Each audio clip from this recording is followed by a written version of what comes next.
Now to discuss ACCG County Platform Recommendation 2011. Mr. Chairman, several weeks, well, maybe not quite 2 weeks ago, the ACCG County Platform came out, and I was notified by someone that there was a particular item that I might find interesting. It was under general county government, home rule, the section on page 14 entitled Home Rule, Changing Duties of the Chairman. I read it, and quite frankly, I reread it, and it was clear to me. Now, I'm not a lawyer, and I'm not going to pretend to be, but there were several things about it. One, to me, it was an infringement on Oconee County's right to govern itself under local legislation, and it also had repercussions all across the state. Any kind of any government that would try to govern itself, and what was being asked by ACCG in this platform was to ask the state of Georgia to intervene. In my way of seeing it, is block a county government, a legal county government, following their local legislation, and block them from intervening or changing the duties of the chairman, similar to what we did in August 4th, 2009. And so I notified my colleagues, Jim, John, and Margaret, and we proceeded. We didn't have much time to appeal to ACCG, because I think the platform committee, executive committee, whatever, was meeting in Monday in Macon. So we only had about a day and a half to make an appeal, which we did.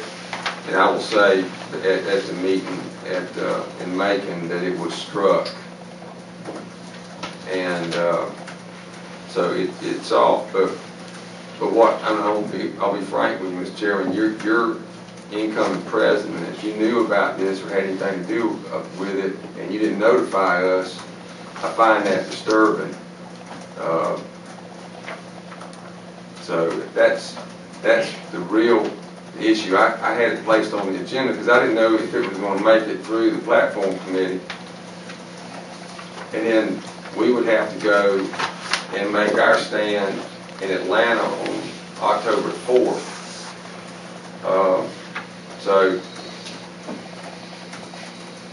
if you want to make a comment, I would hope that you didn't have anything to do with it, but if you did, I wish you had told us. If you were supporting this or had anything to do with it, you know, it does upset me. So I've said what I wanted to say, and fortunately ACCG did stop it from going further. And I will also say, I think when it was first brought up, there were folks on that committee who also felt that this was not a stand that ACCG normally makes. ACCG normally takes a position and has championed, and we've said it tonight, you've even said it, you don't want mandates. But this is clearly asking the state to mandate something that would interfere with local control. So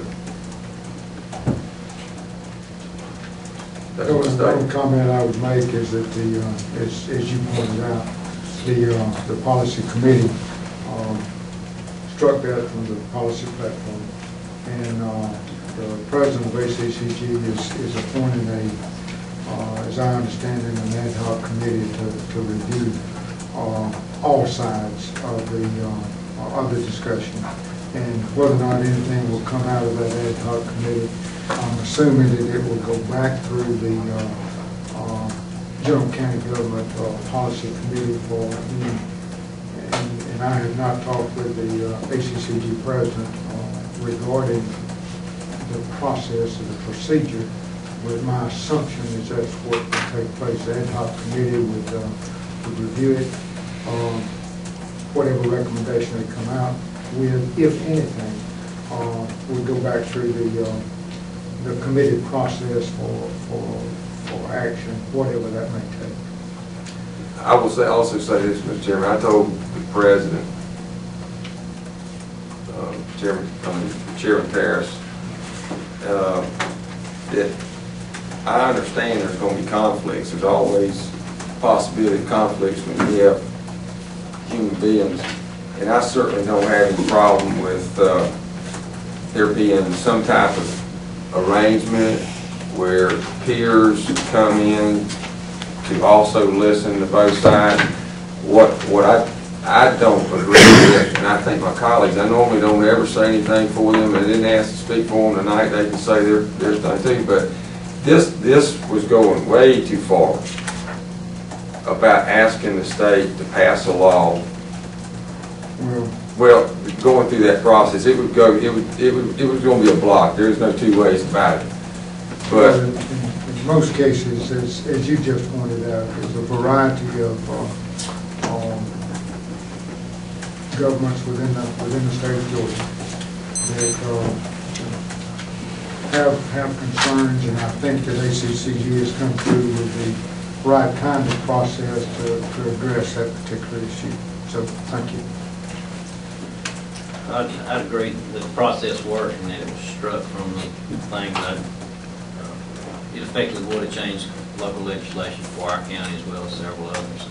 No, I don't think, I got to say I don't. Let me just speak to it. I wasn't involved in any of the conversations or discussion about that. What was in the ACCG platform actually would not have affected Oconee County.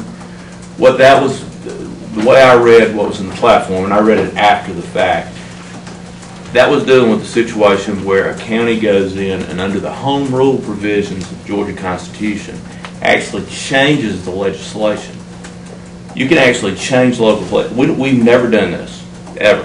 But you can go in under the Georgia Constitution, under the home rule provisions, and actually make some changes to your local legislation through that process. It's never been this board or this county's approach to do it that way. What y'all did a year ago was to not change duties, in my opinion, but to define duties that were undefined in the local legislation.